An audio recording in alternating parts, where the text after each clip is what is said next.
noong panahon ni Pinoy, nakatanggap si Senador Trillanes ng mahigit 200 milyong pisong pondo, 245. My goodness. Mula sa Disbursement Acceleration Program ni Pinoy at Butch Abad, 145 million. Alam niyo kung saan ginasta ni Trillanes yung 245? Ay, ginasta niya sa mga project sa hangin. Ghost.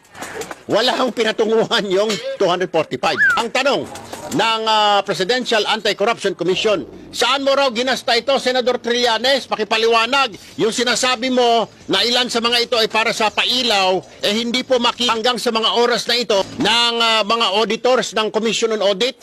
Saan mo raw ginasta yung 245 million?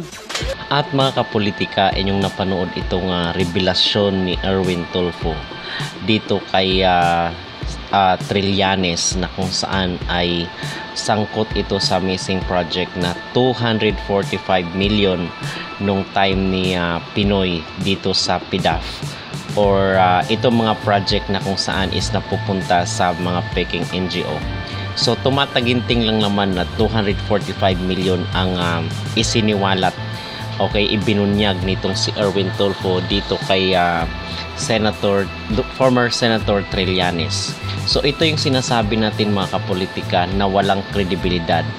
At kahit ano pa ang sasabihin na negatibo ni Trillanes dito against sa mga Duterte ay hindi ito tatarap sa kadahilan ng wala nga siyang kredibilidad.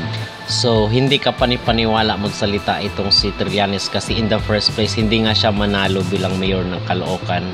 So paano tayo makukumbinsi yung kapwa niya, mga kababayan niya ay hindi nga maniniwala sa kanya, di ba? So yun ang napakalaking katanungan dyan. Kasi itong ginagawa ni Trillanes ay out of his anger na lang ito. Out of grudge na lang against sa mga Duterte.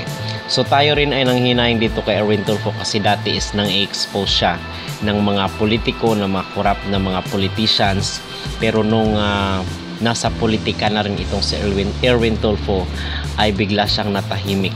So yung mga yung mga issue na lang ng pangbarangay ang kaya ni Erwin Tulfo at ni Raffy Tulfo. Ngayon, hindi nila kaya banggain yung mga malaking isda. Yung mga malaking politiko ay sa kadahilan ng nandyan na sila sa politika at kinakailangan nilang sumakay sa sistema. Okay? So yun mga kapolitika, itong ibinunyag ni Erwin Tulfo patungkol dito kay Trillanes na mismong siya ay involved rin sa malawakang korupsyon noon ng PDAF.